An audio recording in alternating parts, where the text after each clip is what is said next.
الحمد لله نحمده ونستعينه ونستغفره ونؤمن به ونتوكل عليه ونعوذ بالله من شرور أنفسنا ومن سيئات أعمالنا من يهده الله فلا مضل له ومن يضلله فلا هادي له ونشهد أن لا إله إلا الله وحده لا شريك له ونشهد أن سيدنا وسندنا ومولانا محمدا عبده ورسوله أما بعد فأعوذ بالله من الشيطان الرجيم بسم الله الرحمن الرحيم ظهر الفساد في البر والبحر بما كسبت أيدي الناس ليذيقهم بعض الذي عملوا لعلهم يرجعون. وعن عبد الله بن عمر رضي الله تعالى عنهما قال أقبل علينا رسول الله صلى الله عليه وسلم فقال يا معشر المهاجرين خمس إذا ابتليتم بهن وأعوذ بالله أن تدركوهن لم تظهر الفاحشة في قوم قط حتى يعلنوا بها إلا فشى فيهم الطاعون والأوجاع التي لم تكن في أسلافهم الذين مضوا ولم ينقصوا المكيال والميزان إلا أخذوا بالسنين وشدة المؤونة وجور السلطان عليهم ولم يمنعوا زكاة أموالهم إلا منعوا القطر من السماء ولولا البهائم لم يمطروا ولم ينقضوا عهد الله وعهد رسوله إلا سلط الله عليهم عدوا من غيرهم فأخذوا بعض ما في أيديهم وما لم تحكم أئمتهم بكتاب الله ويتخيروا مما أنزل الله إلا جعل الله بأسهم بينهم أو كما قال عليه الصلاة والسلام صدق الله مولانا العظيم وصدق رسوله النبي الأمي الكريم ونحن على ذلك لمن الشاهدين والشاكرين والحمد لله رب العالمين.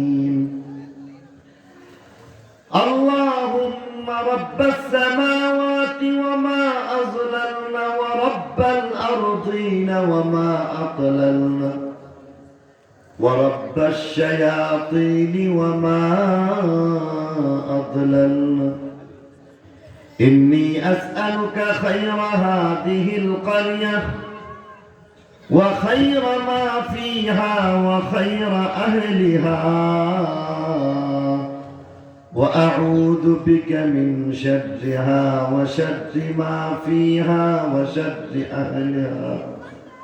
اللهم ارزقنا جناها وحببنا إلى أهلها وحبب صالحي أهلها إلينا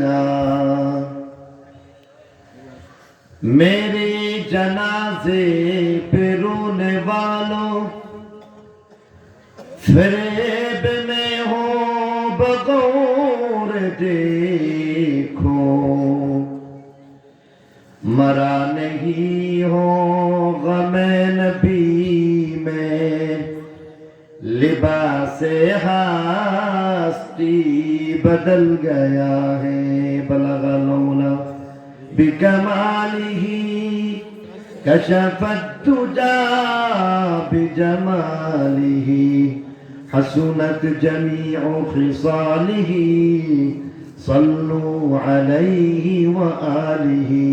ला इलाहा इल्लल्लाह, ला इलाहा इल्लल्लाह, ला इलाहा इल्लल्लाह, ला इलाहा इल्लल्लाह। या अल्लाह या रब तू मेरा और मैं तेरा यार हूँ, मुझको है फकत तुझसे हो मोहब्बत, खल्क से मैं बेजार हूँ। सब खुशियों को आग लगा दो, गम से तेरे दिल शाद रहे, तुझ पर सब घर बार लुटा दो, खानाए दिल आबाद रहे। अब तू रहे बस्ता दम आखिर, वर्द जुबाई मेरे इला, ला इलाहा इल्लल्लाह,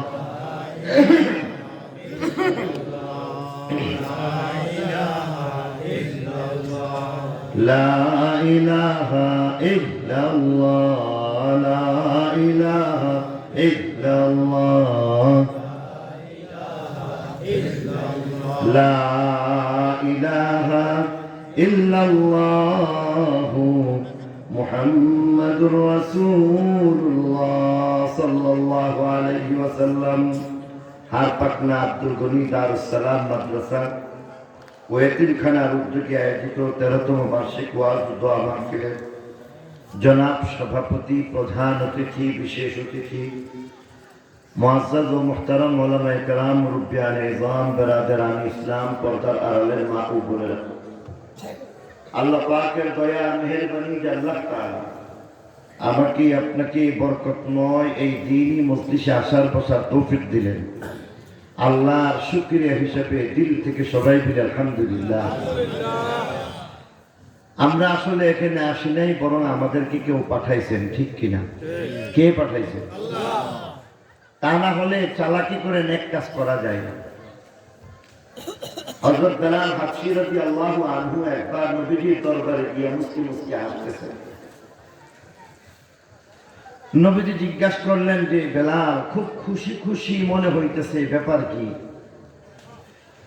হযরত বেলাল হাবশী রাদিয়াল্লাহু আনহু তখন বললেন, ইয়া রাসূলুল্লাহ, একটা বিষয়ের কারণে আসলেই খুশি, আর সেই বিষয়টা হইতেছে যে আল্লাহ কাকে হেদায়েত দিবেন, কাকে দিবেন না, কাকে নেক আমলের তৌফিক দিবেন আর কাকে নেক আমলের তৌফিক দিবেন না, এই দায়িত্ব আল্লাহর কাছে। এটা কার কাছে? আল্লাহর কাছে। বলেন যে এতে আমি খুশি। নবীজি বলতেছেন যে তাহলে আমার কাছে থাকলে সমস্যা কি ছিল, আর আল্লাহর কাছে থাকার কারণে তুমি কেন এত বেশি খুশি হয়ে গেলে? তিনি তখন উত্তর দিয়া বলতেছেন যে ইয়া রাসূলুল্লাহ, যদি আপনার কাছে দায়িত্ব থাকতো তাহলে আত্মীয়তার হক হিসাবে আপনজনদেরকে আগে আপনি হেদায়েত দিতেন। আগে বাড়ি ঘরের যারা আছে, মা বাপ, ভাই বোন, চাচা জেঠা, ফুফু, মামা মামি যা আছে আত্মীয় স্বজন সবাইকে কালিমা পড়ে দেন। এরপরে চিন্তা করতেন গোষ্ঠীর বাকি মানুষগুলি, এরপরে চিন্তা করতেন মক্কা নগরী। আস্তে আস্তে আরব দেশ শেষ করে, মদিনা শরীফ শেষ করে সেই সুদূর আফ্রিকার জঙ্গলের মধ্যে কোনো একজন গোলাম, ঠোঁট মোটা কালো গোলাম, এমন একজন কৃত দাসকে কালেমা পড়ানোর চিন্তাটা আপনি হয়তো অনেক পরেই করতে হতো, আর অনেক কিছু করে। আর আল্লাহর কাছে দায়িত্ব থাকার কারণে আল্লাহ কি শুকরিয়া আদায় করবো যে আপনার চাচাকেই আপনি কতবার চেষ্টা করেছেন কালেমা পড়াইতে, কিন্তু তিনি পড়তে পারলেন না। আর আমাকে আল্লাহ তাআলা সেই গোলাম, হাফসি গোলাম, এরপরও কালেমা পড়ার তৌফিক দিয়েছেন। এই কারণে আমরা খুব ভাগ্যবান। আল্লাহ আমাকে আপনাকে দয়া করে বাছাই করে নির্বাচন করে এখানে পৌঁছাইছেন। খুশি না বেজার? একবার আবার করে নি আলহামদুলিল্লাহ। দ্বিতীয় কথা হচ্ছে, যতদূর শুনতে পারছি এখানে অনেক লম্বা রাত পর্যন্ত কথা বলা হয়, তাই আজকে আমি আপনাদের সামনে উপস্থিত হয়েছি। খুব লম্বা আলোচনা করব না, তবে জরুরি কিছু কথা বলব। বর্তমান সময়ের মধ্যে নেক আমল করা এটা মোটামুটি চলে, সহজ, কিন্তু গুনাহ থেকে বাঁচা যায় না। নামাজ পড়ার মতো মানুষ পাওয়া যায় শতকরা 20 জন মানুষ হয়তো পাইবেন যিনি নামাজ পড়তেছে। শতকরা 30-40 জন হয়তো রোজা রাখার মতো মানুষ পাওয়া যাইব। কিছু মানুষ যাকাত দেওয়ার মতো, হাজারে কিছু মানুষ যাকাত দেয়, লাখের মধ্যে কিছু মানুষ হয়তো বা হজ করতেছে, কিছু মানুষ হয়তো বা তাহাজ্জুদ করতে পারতেছে, না খেলাত করতে পারতেছে, কিছু মানুষ হয়তো বা ওয়াজ মাহফিলের মধ্যে আসতেছে, কিন্তু এর ভিতর দিয়েও দেখা যায় গুনাহ থেকে বাঁচতে পারে। আগের কাতারে নামাজ পড়তেছে এমন মুসল্লি বিবিকে পর্দায় রাখে না। আগের কাতারে নামাজ পড়তেছে ঠিক, কিন্তু মেয়েটাকে বেপরদা, উপযুক্ত মেয়েটাকে বেপরদা ছেড়ে দিয়েছে। গীবত ছাড়তে পারতেছে না, মিথ্যা ছাড়তে পারতেছে না। মানুষের সাথে লেনদেনের মধ্যে যথেষ্ট কষ্ট চলে আসতেছে, তার লেনদেন ভালো না। চুগলখড়ির মতো কবিরা গুনাহ, গালিগালাজের মতো কবিরা গুনাহ, মারামারি কাটাকাটির মতো এমন দ্বন্দ্বের মধ্যে জড়ায় যাওয়ার মতো কবিরা গুনাহ সমাজে আছে না নাই? নামাজও পড়তেছে, গীবতও করতেছে, নামাজও পড়তেছে, রোজাও রাখতেছে, জানে যে রোজা রাখার পরে গীবত করা যায় না, এরপরেও গীবত করে। 4 স্টলের মধ্যে যাইবেন, যাওয়ার পরে দেখবেন 2 জন আছে, তো এই 2 জনের মধ্যেই দেখবেন একজন আরেকজনের কাছে গীবত করতেছে। মসজিদের মধ্যে যাইতেছে, সেখানের মধ্যে গিয়া গীবত চলে। গীবত সগীরা গুনাহ না কবিরা গুনাহ? একটু জোরে বলেন। হ্যাঁ, কবিরা গুনাহ। অথচ প্রত্যেকটা গুনাহের কুফল একটা জমিনের মধ্যে ভোগ করা লাগে। যে কোনো একটা গুনাহ করবেন তার একটা ফল, খারাপ রেজাল্ট আছে। যে কোনো ভালো কাজ করবেন তার একটা ভালো ফল আছে। ভালো কাজ করলে তার ফল যেমন ভালো, খারাপ কাজ করলে তার ফল খারাপ। তেঁতুল গাছ লাগাইলে সেখানে মধ্যে আম ধরবে না, লিচু ধরবে না। সমাজের মধ্যে যত অশান্তি আর বিশৃঙ্খলার মূল আছে, 1 নম্বর হচ্ছে গুনাহ।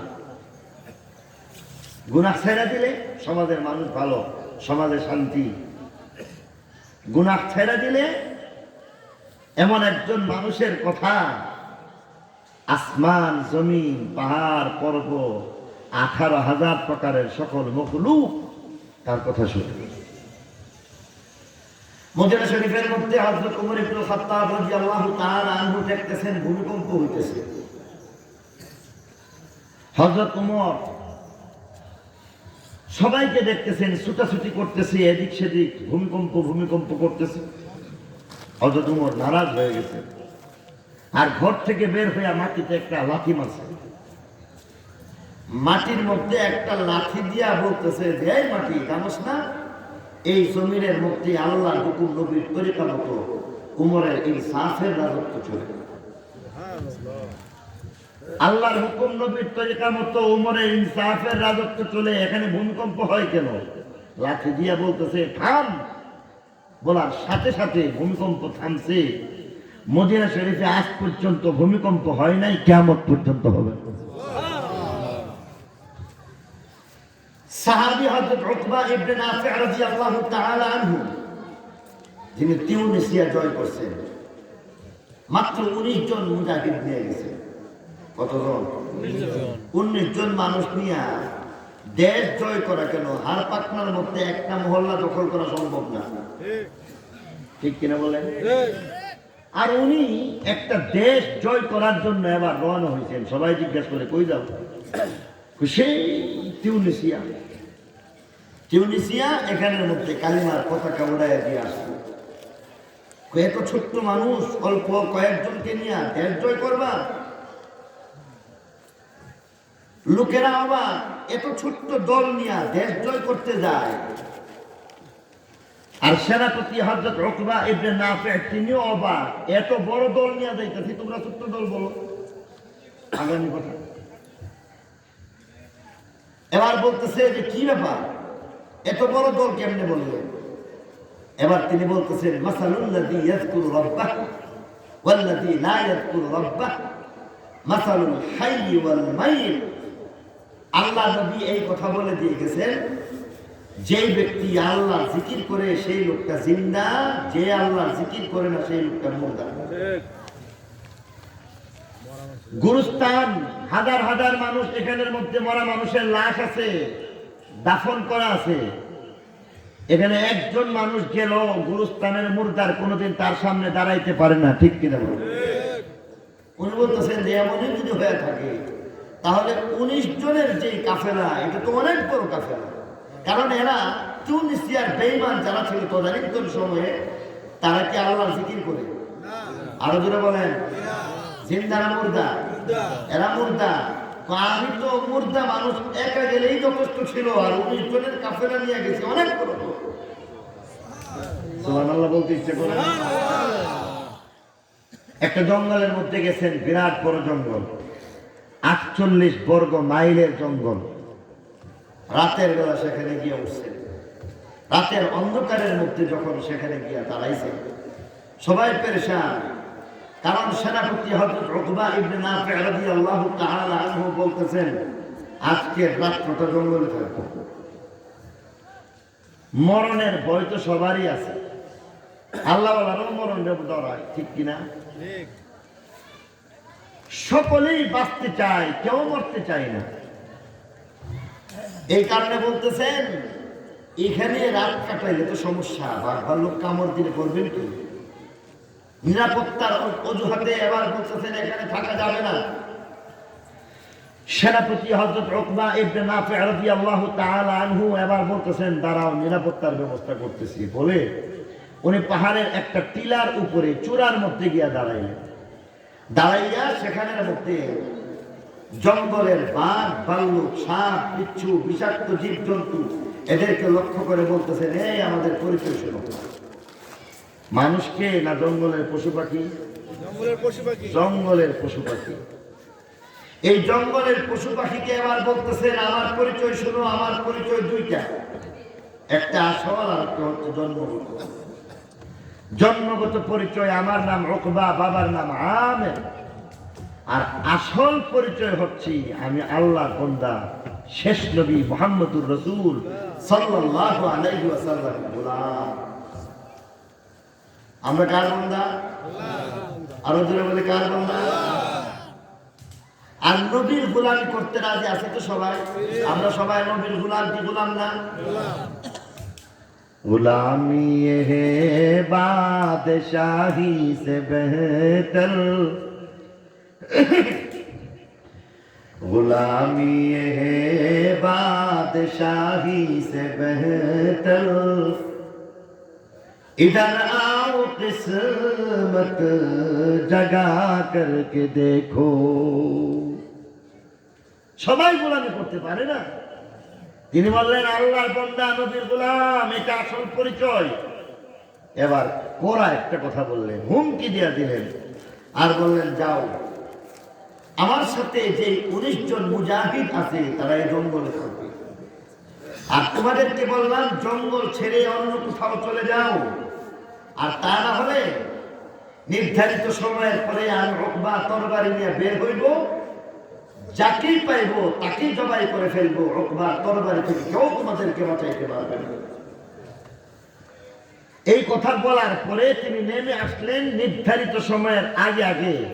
48 বর্গ মাইলের বিরাট একটা জঙ্গল, এখানের মধ্যে জীবজন্তু শূন্য হইয়া নবীর গোলামদের কদমে উৎসর্গ করে দিয়ে গেছে।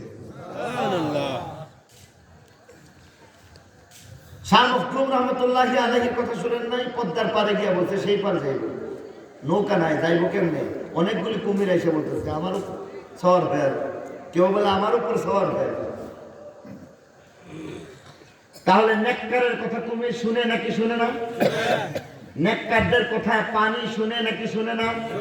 শাহজালাল মুজাররদ ইয়ামানি রহমতুল্লাহি আলাইহি সুরমার পারে গিয়া সুরমা নদীর মধ্যে জায়নামাজ বিছায়া দিয়া পানিকে বলতেছে যে আমাকে ওই পার নিয়ে যাও, পানি মনে হয় পৌঁছায় যায় নাই। তাহলে একজন নেককার আল্লাহওয়ালার কথা মাটিও শুনে, বাতাস শুনে, কুমির শুনে, জীবজন্তু শুনে, পানি শুনে, মখলুক 18,000 প্রকারের সকল মখলুক শুনে নাকি শুনে না? কিন্তু এখন তো দেখি ব্যতিক্রম। সমস্যা কোথায়? এটাই হচ্ছে আজকের আয়াত। আল্লাহ বলেন, যাহারাল ফাসাদু ফিল বাররি ওয়াল বাহরি বিমা কাসাবাত আইদিন নাস লিয়ুযীকাহুম বা'দাল্লাযী আমিলু লাআল্লাহুম ইয়ারজিউন।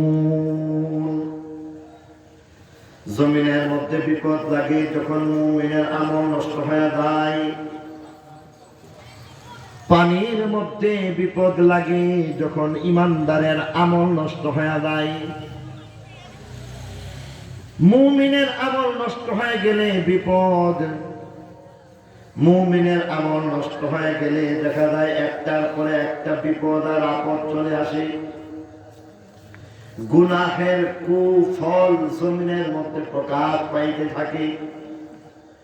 উস্তাদ যেমন ছাত্রকে শাসন করেন, মা বাবা যেমন সন্তানকে শাসন করে থাকেন, আমার আল্লাহ বলেন মুমিন তোমার আমল নষ্ট হয়ে গেলে তোমার জন্য শাসন হইল, জমিনে বিপদ লাগবে, পৃথিবীটা অশান্ত হয়ে যাইবে। গুনাহ করছো তবে মরছো, কারণ প্রত্যেকটা গুনাহের কুফল ভোগ করা লাগে। যত গুনাহ তত বিপদ, যত গুনাহ তত বিপদ। যত গুনাহ থেকে বাঁচা যায় তত মঙ্গল, যত গুনাহ থেকে বাঁচা যায় তত মঙ্গল। আল্লাহ নবী হাদিস শরীফের মধ্যে বারবার গুনাহ সম্পর্কে সতর্ক করেছেন। এক হাদিসের মধ্যে 15টা কবিরা গুনাহের ব্যাপারে সতর্ক করে দিয়েছেন। কোথাও বেশি, কোথাও কম, কোথাও 10টা, কোথাও 6টা, কোথাও 5টা, কোথাও কম, কোথাও বেশি। এমনকি আল্লাহ নবী 1500 বছর আগে বিশেষ করে সতর্ক করতে গিয়া বলতেছেন সকল গুনাহ ছেড়ে দিতে হইবে। আল্লাহ নবী এক হাদিসের মধ্যে ফরমান, আমারতুকুম ওয়া নাহাইতুকুম ফাতরুকু মা নাহাইতুকুম ওয়া'মালু মা আমারতুকুম মাস্তাতাতুম। আমি তোমাদেরকে কিছু বিষয়ের আদেশ করলাম, কিছু বিষয় থেকে নিষেধ করলাম। যা নিষেধ করেছি সব ছাড়ো, তার মধ্যে কল্যাণ নাই। সকল অকল্যাণ গুনাহের মধ্যে রয়েছে, অতএব কোন গুনাহ করা যাবে না, সকল গুনাহকে ছাড়তে হইবে। আর আমি তোমাদেরকে কিছু করার কথা বলেছি, নামাজ, রোজা, হজ, যাকাত সহ বিধিবিধান যত আদেশ করেছি সাধ্য মতো তা করবা, সাধ্যের বাইরে হবে না। তুমি নামাজ মসজিদে গিয়ে পড়তে পারতেছো না, বাড়ির মধ্যে পড়ো। অসুস্থতার কারণে তুমি জামাত বাদ দিয়া ঘরের মধ্যে পড়তে পারো। বৃষ্টির কারণে তুমি ঘরের মধ্যে নামাজ পড়তে পারো, তোমাকে বৃষ্টি ভিজে মসজিদে যেতে হবে না। দাঁড়াইয়া নামাজ পড়তে পারতেছো না, বসে বসে পড়ো। বসে বসে পারতেছো না, শুয়ে শুয়ে করে ফেলতে পারো। শুয়ে পড়তে পারতেছো না, ইশারার মাধ্যমে তুমি চোখটা ঘোরায় ঘোরায় নামাজ পড়ে নাও, তাও তুমি পারো না। আমার আল্লাহ বলেন নামাজ মওকুফ। যখন তুমি সুস্থ হবা তখন নামাজ পড়বা, সুস্থ না হইলে যতদিন অসুস্থ থাকবে ততদিন তোমাকে নামাজই পড়তে হবে না। বলে সুবহানাল্লাহ। এটা একটা আশ্চর্যের কথা। আল্লাহ কয় এখন তোমার নামাজই পড়া লাগবে না। লা ইউকাল্লিফুল্লাহু নাফসান ইল্লা উসআহা, সাধ্যের বাইরে কিছুই করতে হবে না। আল্লাহ বলেন জগতের মধ্যে বিপদ দিয়ে দিয়েছি তোমাদের গুনাহের কারণে, যাতে তোমরা সেই গুনাহের কথা বুঝতে পারো, ফিরে আসতে পারো, তওবা করতে পারো, আল্লাহর মুখে হয়ে দাও। প্রত্যেকটা গুনাহ থেকে বাঁচতে হবে। যেমন সঠিক কথা, আল্লাহর নবী বিশেষ করে ভয়াবহ 5টা কবিরা গুনাহের বর্ণনা হাদিসে দিয়েছেন। ইবনে মাজাহ শরীফ থেকে তেলাওয়াতকৃত আজকের riwayতের মধ্যে বলেছেন সাবধান, 5টা কবিরা গুনাহ। 5টা কবিরা গুনাহ থেকে সতর্ক হওয়া লাগবে। সকল গুনাহ থেকে যেমন সতর্ক হওয়া লাগবে, তবে ভয়াবহ 5টা কবিরা গুনাহের কথা বলে যাই। হযরত আব্দুল্লাহ ইবনে উমর রাদিয়াল্লাহু তাআলা আনহুমা থেকে বর্ণিত riwayat, আল্লাহর নবী যেই কথাগুলি বলে গেছেন 1500 বছর আগে, 1500 বছর পরে দেখতেছি অক্ষরে অক্ষরে বাস্তবে রূপ নিয়ে নিছে। তিনি লক্ষ্য করে বললেন, ইয়া মাশারাল মুহাজিরিন, হে মুহাজির সম্প্রদায় শোনো, তোমরা আমার এলাকার মানুষ, তোমরা আমার মক্কা নগরীর মানুষ, তোমরা আমার মতো হিজরত করেছো আল্লাহর মুহাব্বতে, বাড়ি ঘর ধন সম্পদকে ছেড়ে দিয়েছো আমার মুহাব্বতে, আল্লাহর মুহাব্বতে। তোমরা আমার প্রতিবেশী, আত্মীয় স্বজন, দেশের মানুষ হিসেবে বিশেষ মায়ার উপযুক্ত তোমরা। এই কারণে তোমাদেরকে লক্ষ্য করে একটা কথা বলি, খবরদার মনে করবে না কেবল তোমাদের জন্য বললাম, বরং উম্মতের যুবক আর যুবতী তারাও শুনবে, মানবে। উম্মতের জওয়ান আর বুড়া শুনবে, মানবে। উম্মতের চাকরিজীবী, উম্মতের রাখাল, উম্মতের দারওয়ান, উম্মতের শিক্ষক, উম্মতের ছাত্র, উম্মতের একজন পেশাজীবী, একজন প্রবাসী, একজন নিবাসী, উম্মতের একজন আলেম, উম্মতের একজন সাধারণ জাহেল, সবাইকে শুনতে হইবে, মানতে হইবে। ভয়াবহ 5টা কবিরা গুনাহের কুফল ভয়াবহ হয়ে যায়। সকল গুনাহের যেমন কুফল রয়েছে, বিশেষ করে 5টা কবিরা গুনাহের কথা বলে যায়। প্রত্যেকটা কবিরা গুনাহের কারণে কোনো না কোনো বিপদ তোমাদেরকে দুনিয়ার মধ্যে ভোগ করা লাগবে। আর এই ভয়াবহ 5টা কবিরা গুনাহ থেকে বাঁচবার জন্য যেমন সতর্ক করলেন, সাথে সাথে আল্লাহ নবী বলে দিলেন, ওয়া আউযু বিল্লাহি আন তুদরিকুহুন্না, আমি রহমতের নবী হইয়া তোমাদের জন্য দোয়া করে গেলাম যেন আল্লাহ রাব্বুল আলামিন তোমাদেরকে এই গুনাহগুলি থেকে হেফাজত করি। কত মায়ার কথা চিন্তা করে দোয়া করে গেছে। একটা একটা করে 5-5টা কবিরা গুনাহ এবং তার কুফল বর্ণনা করলেন। 1 নম্বর, লাম তাযহারিল ফাহিশাতু ফী কওমিন কাত্তু হাত্তা ইউ'লিনু বিহা। আল্লাহর নবী 1 নম্বর কবিরা গুনাহের কথা বললেন। নাম্বার 1, যেই কবিরা গুনাহের বর্ণনা দিতে গিয়ে আল্লাহর নবী ফরমান, এটা হলো অশ্লীলতা। বেহায়াপনা, নির্লজ্জতা, বেহায়া, বেশরম হয়ে যাওয়া, বেলেল্লাপনা যখন চলতে থাকবে সমাজের মধ্যে, আল্লাহ নবী এমন অশ্লীলতার কবিরা গুনাহের বর্ণনা করতে গিয়ে বলেছেন, শুনো, প্রকাশ্যে অশ্লীলতা চলতে থাকলে তার জন্য কমপক্ষে দুইটা বিপদ আসবে। অশ্লীলতা আছে না? আছে। আরো জোরেই বলেন। আছে। অশ্লীলতার বর্ণনা করে শেষ করা যাবে। অশ্লীলতার বর্ণনা করতে নিজের কাছে লজ্জা লাগে, বলতে লজ্জা লাগে, শুনতে লজ্জা লাগে, এমন অশ্লীলতা বর্তমান সমাজে আছে। আমাদের সমাজের মুসলমান নারীরা, বেশিরভাগ মুসলমান নারীরা পর্দা করে না, এমনকি মাথায় কাপড় দেয় না। ঠিক কিনা বলতে? মাথায় কাপড় দেয় না, পর্দা করে না। আজকের বাস্তবতা হচ্ছে এমন যে একজন নারী, আগে যদি চিন্তা করি, 20 বছর আগের কথা যদি চিন্তা করি, তাহলে দেখবো হিন্দুরাও পর্দা করছে এক প্রকার, আর এখন মুসলমানের বাচ্চা পর্দা করে না। কেমনে একটু বোঝার চেষ্টা করি।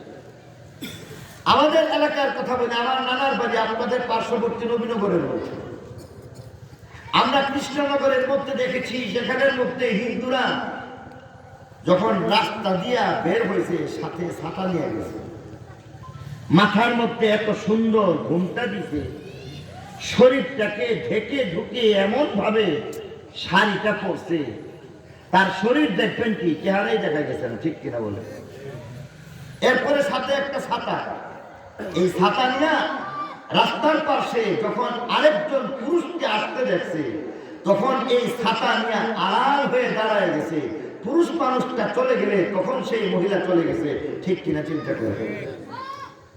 তাহলে তারাই তো পর্দা করেছে, হিন্দু। আর বর্তমান মুসলমানের বাচ্চা মাথায় কাপড় দেয় না। অশ্লীলতার সৈরাবের বর্ণনা, আমি সকল বর্ণনা আমার পক্ষে দেওয়া সম্ভব না। আজকে নারী কাপড় পরার পরও তারা উলঙ্গ। নবীর কথা সত্য। আল্লাহ নবী ১৫০০ বছর আগে যেই কথা বলছেন, এটা অক্ষরে অক্ষরে সত্য হয়ে গেছে। আল্লাহ নবী মুসলিম শরীফের এক riwayat-এর মধ্যে ফরমান, 2 প্রকারের জাহান্নামী, 1 প্রকারের জাহান্নামী, বলেন যে তারা হইল ওই নারী, ওয়ানিসাউন কাসিয়াতুন আরিয়াত, যেই নারী কাপড় পরবে আবার উলঙ্গ হবে। কাপড় পরবে আবার উলঙ্গ, এটা তখন বোঝা যেত না, আর বর্তমানে বোঝাইবার দরকারই নাই। ঠিক কিনা বলেন? কাপড় পরতেছে, তারপরও শরীরের অঙ্গ প্রত্যঙ্গ পরিষ্কার দেখা যায়। ঠিক কিনা বলেন? কাপড় পরতেছে, এমন পাতলা কাপড় চোপড় পরিধান করতেছে, মাথার কাপড় তো আগেই নাই। মাথার কাপড় তো আগেই নাই। আবার এই শাড়ি পরতেছে, পেট দেখা যায়, নাভি দেখা যায়, আমাকে মাফ করবেন, তল পেট দেখা যায়, পিঠ দেখা যায়, ঘাট দেখা যায়, শরীরের অঙ্গ প্রত্যঙ্গ দেখা যায়, হাতগুলি পরিষ্কার দেখা যায়। ব্লাউজ বানাইতেছে, এই ব্লাউজ পরার চাইতে না পরা ভালো ছিল, এটা সেন্ডু গেঞ্জির চাইতেও আরো নিকৃষ্ট হয়ে গেছে। এমন ব্লাউজ বর্তমানে করতেছে কি বলতেছে? অশ্লীলতা আছে না? আর বাকিগুলি কি বলবো? কিছু আছে বোরকা পরে, বোরকা পরার পরও কিছু কিছু এমন হয় যেখানে পর্দা হয় না। মুখ খুলে রাখছে, মুখ খুললে পর্দা হয়, মুখ খুলে রাখতেছে, পর্দা হয় না। আবার ফিটিং ৮-৭ এমন একটু দেখায়, একেবারে ৮-৭ এমন টাইট হইয়া হাতলগুলিকে এমন ভাবে ফিটিং বানাইতেছে, গেঞ্জির মতো একেবারে ফিটিং, এমন বোরকা পড়তেছে, টান দিয়া পড়তেছে। শরীরের অঙ্গ প্রত্যঙ্গের অবস্থান পরিষ্কার বোঝা যায়। এই বোরকা পরার মতো এমন একটা বোরকা পরার পরও তার কোন পর্দা হচ্ছে না। ঠিক কিনা বলুন? টেডি বোরকা পড়তেছে, টেডি। আজকের নারী কত অশ্লীল হয়ে গেছে, কয়টা কতগুলি বলবো। 2 দিন আগের কথা বলি, টেলিভিশনের পর্দার মধ্যে নারীর ছবি দিছে। একবার এক পুরুষের সাথে, আরেকবার আরেক পুরুষের সাথে, 2টা ছবি দেওয়া আছে। আর এখানে কভার করা হয়েছে, খবরের শিরোনাম করা হয়েছে এমন ভাবে, একাই 2 স্বামীকে সামলাচ্ছে যিনি। নাউজুবিল্লাহ বলেন। ব্যাপারটা বুঝছেন তো না বুঝেন নাই? একাই দুই স্বামীকে সামলায়। আচ্ছা বলেন, এই এতটুকু একটা কথা যে একজন নারী একা দুই স্বামীকে সামলাচ্ছে, এই এক চাইতে জঘন্য আর কোনো কথা হইতে পারে? আবার বলছে কি কত বড় বাটপার, চিন্তা করে দেখুন। খবরের মধ্যে প্রকাশ করা হয়েছে আর বলা হয়েছে যে এক জায়গায় বিয়ে হয়েছে একজন বিদেশি, আর এই বিদেশির সাথে বিবাহ হওয়ার পরে তারা বলতেছে আমি তোমার বাবার বাড়িতে যাবো না, আমার বাড়িতে তুমি আসতে হবে। তাকে তার বাড়িতে নিয়ে আসছে। আর 2 দিন পরে যখন সে বিদেশ চলে গেছে, কিছুদিন যেতে না যেতে প্রথম স্বামী থেকে তালাক না নিয়ে তাকে না জানায় গোপনে প্রতারণা করে ধোঁকা দিয়া আরো একজন স্বামী ইঞ্জিনিয়ারের সাথে তার বিবাহ হয়ে গেছে। তাকেও একইভাবে বলা হয়েছে আমার বাড়িতে আসতে হবে, তোমার বাড়িতে যাব না। এমন বর্তমানের মধ্যে এই চিত্র বর্তমান সময়ের বাস্তবতার মধ্যে অনেকেই হরহামেশা ঘটছে, ঠিক কিনা বলেন? শুধু কি এটা আজকে বলতে লজ্জা লাগে নিজের কাছে? আজকের যুবক পরকীয়ায় জড়িয়ে গেছে, আজকের যুবতী পরকীয়ায় জড়িয়ে গেছে। এই তো 2 দিন আগের কথা, যেখানের মধ্যে বলা হয়েছে এক যুবক বিবাহিত, আরেক যুবতী বিবাহিত নারী, তার বাচ্চা আছে, মেয়েটা বিবাহের উপযুক্ত। এমনকি আমার কাছে খবর পাঠাইছে, হুজুরের কাছে দোয়া করতে বলবা আমার মেয়েটাকে যেন ভালো জায়গায় বিবাহ দিতে পারি। এত বড় একজন মহিলা নারী সে করলো কি, আরেকজনের সাথে পরকীয়ায় জড়াইয়া ছেলে মেয়ের মায়া, সংসারের মায়া ত্যাগ করে হারাম সংসারের জন্য পানি জমাইতেছে। এমন ঘটনা বাংলাদেশে কি কম না বেশি? অভাব নাই।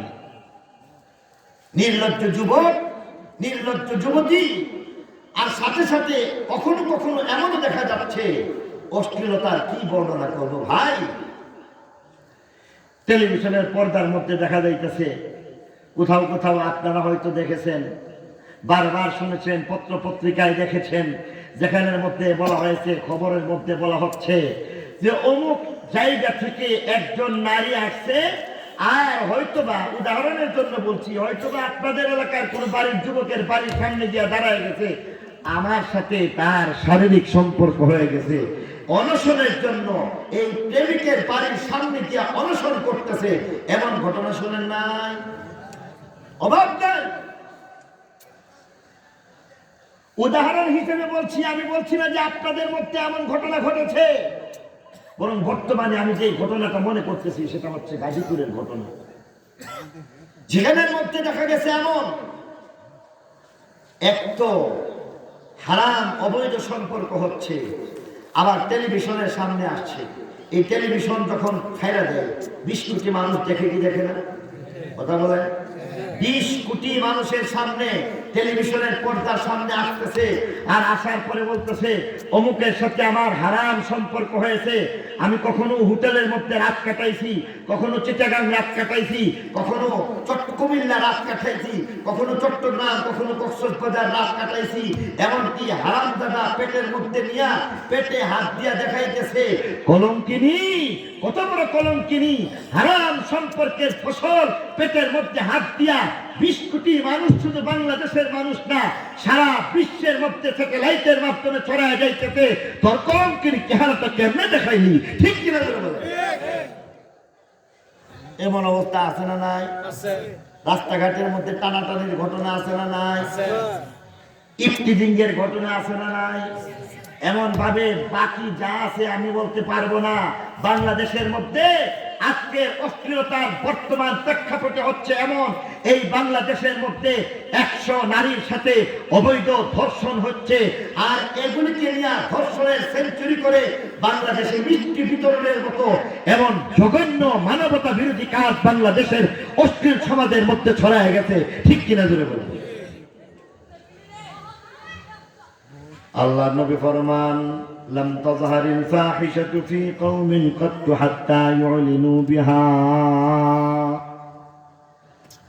আল্লাহ নবী ফরমান, অশ্লীলতার কবিরা গুনাহ যদি হয়ে যায়, বিপদ হইবে কমপক্ষে 2টা। আল্লাহ নবী ফরমান ইল্লা ফাশা ফীহিমুত তাউন ওয়াল আওজা আল্লাতী লাম তাকুন ফী আসলাফিহিমুল্লাযীনা মাদাউ।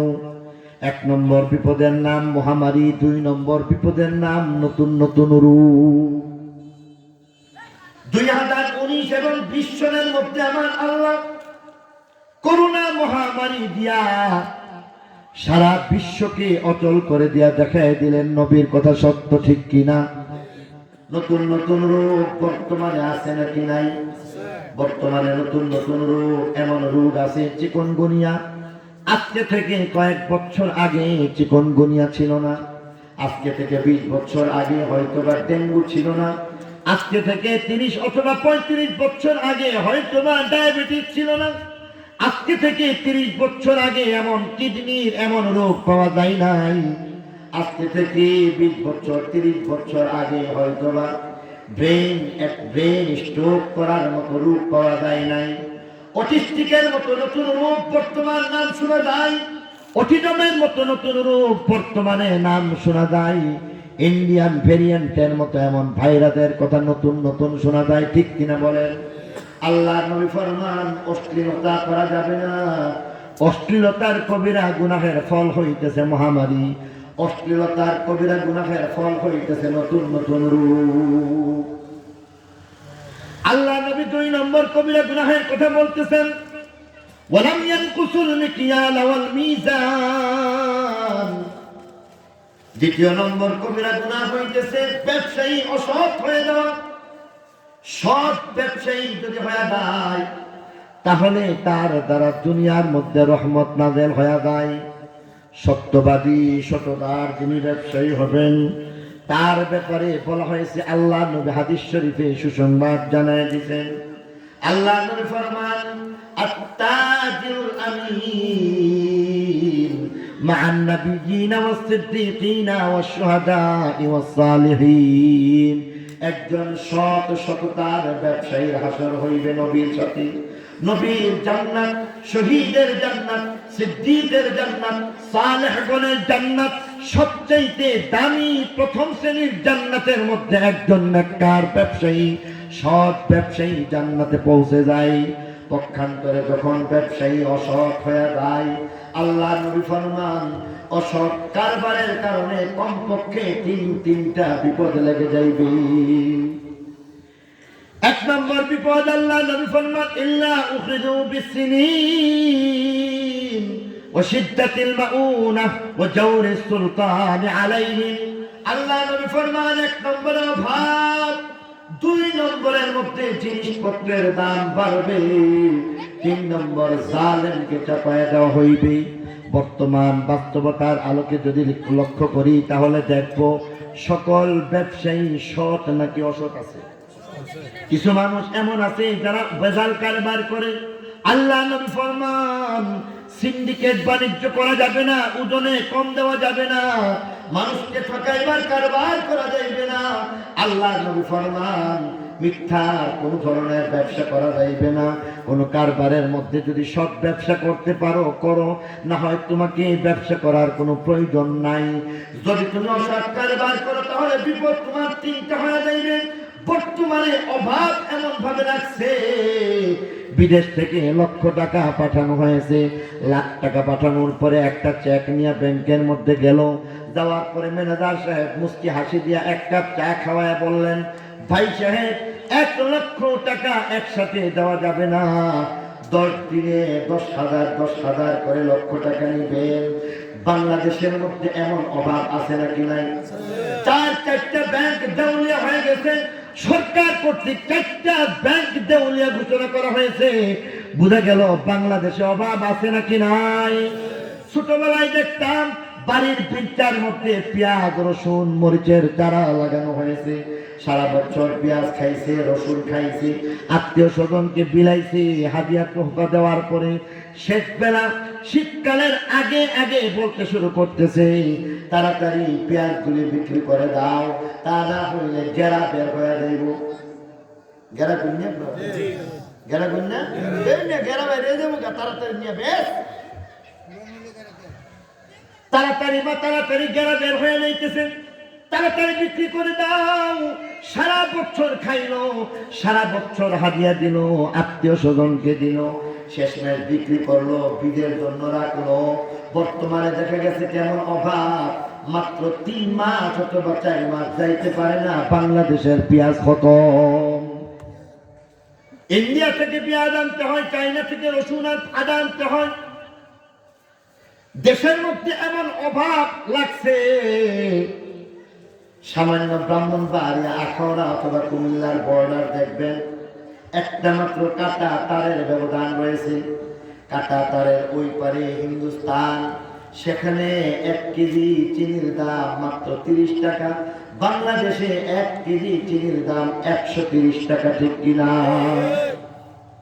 অভাব লাগছে। এই অভাব কিভাবে দূর হবে? ফখরে বাঙ্গাল বলছেন, আল্লাহর সাথে ভাগ করো, অভাব দূর হবে। জিনিসপত্রের দামের কথা কি বলবো ভাই? 1 কেজি পেঁয়াজের দাম 120 টাকা, 1 খালি লাল মুরগির দাম 60 টাকা, 1 খালি হাঁসের ডিমের দাম 80 টাকা, 1 খালি দেশি মুরগি ডিম পাওয়া যায় না, পাইলে 90 টাকা, 100 টাকা। আজকে জিনিসপত্রের দাম এমন ভাবে বাড়ছে, নাগালের মধ্যে পাওয়া যাইতেছে না। আপনি সামান্য শীতকালীন একটা ফসল 1 কেজি সিম কিনতে গেলে 70 টাকা 80 টাকা লাগে, ঠিক কিনা বলেন? 1 কেজি আলুর দাম 120 টাকা হয়ে যায়, 150 টাকা হয়ে যায়, ঠিক কিনা বলেন? প্রত্যেক বছর রমজান মাস আসলে রিক্সা ভাড়া পর্যন্ত বাড়ে, কাপড়ের দাম বাড়ে, জিনিসপত্রের দাম বাড়ে।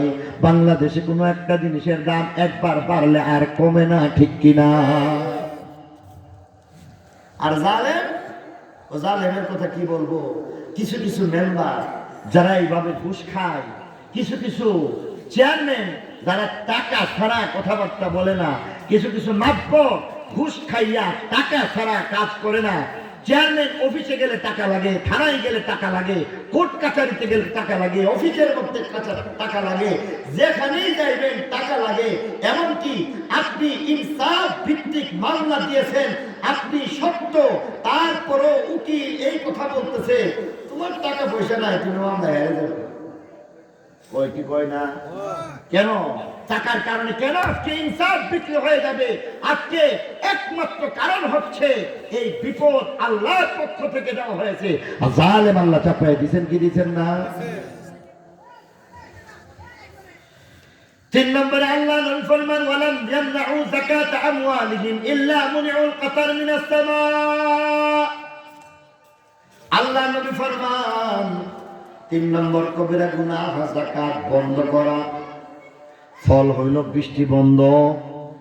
আল্লাহ বলেন যাকাত বন্ধ, ফল হইল বৃষ্টি বন্ধ। বলতে পারেন হুজুর 3 দিন আগে তো বৃষ্টি হয়ে গেছে। আল্লাহ নবী উত্তর দিয়া বলতেছেন, ওয়ালাউলাল বাহাইম লাম ইউমতারু, যদি চতুষ্পদ জন্তুগুলি না হইতো তাহলে একটা ফোঁটা বৃষ্টি তোমরা পাইতা না। আর তোমাদের জন্য যদি বৃষ্টি হইতো সময় মতো বৃষ্টি হয়ে যাইত, তোমাদের জন্য যদি বৃষ্টি হইতো রাতের বেলা বৃষ্টি হয়ে যাইত, তোমাদের জন্য বৃষ্টি যদি হইতো রাতের বেলা বৃষ্টির পরও দিনের বেলা রৌদ্র থাকতো। বোঝা গেল অসময়ের বৃষ্টি আবার না, এই বৃষ্টি কীট পতঙ্গের জন্য, এই বৃষ্টি হইতেছে চতুষ্পদ জন্তুর জন্য, গাছগাছালি পাখ পাখালির জন্য বৃষ্টি। আল্লাহ নবী ফরমান, তবে বাচ্চ এই কারণে বেঁচে গেছো, আজকে চতুষ্পদ জন্তুর কারণে তোমাদেরকে কিছু কিছু বৃষ্টি দেওয়া হয়। বেঁচে গেছো। জাকাত দেওয়া হয় ঠিক মতো, ঠিক মতো জাকাত দেওয়া হয় না।